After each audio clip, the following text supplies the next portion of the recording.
Гиперлордоз қазіргі кезде балалар мен ересектер арасында жиі кездесетін дабыл қағатын дәрежедегі мәселе. Оның өзіне тән сыртқы белгілері бар. Бас алға шығып тұрады.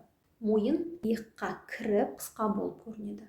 Желкенің төменгі жағы түсіп, кіріп тұрады, және де мойынның артқы беткейі түзу болмайды.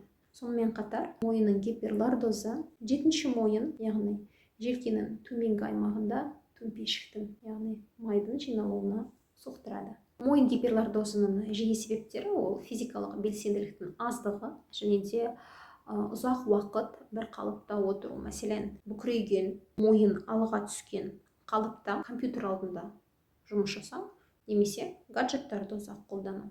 Мойын лордозының денсаулық және сұлулық үшін күрделі кері әсерлері бар.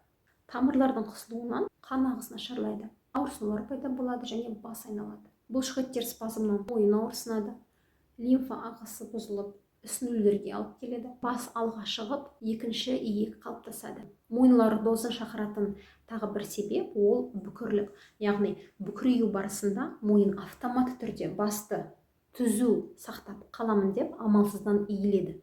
Сол үшін гиперлордозды кетіру барысында біз омыртқа жотасының барлық бөлімдермен жұмыс жасау керекпіз. Бұлшықеттерді нығайту керек, кеуде бөлімін ашу керек, омыртқаны созу керек. Бұлшықеттердегі спазм, құрысуды кетіру үшін трапеция және мойын бұлшықеттерін босаңсыту керекпіз.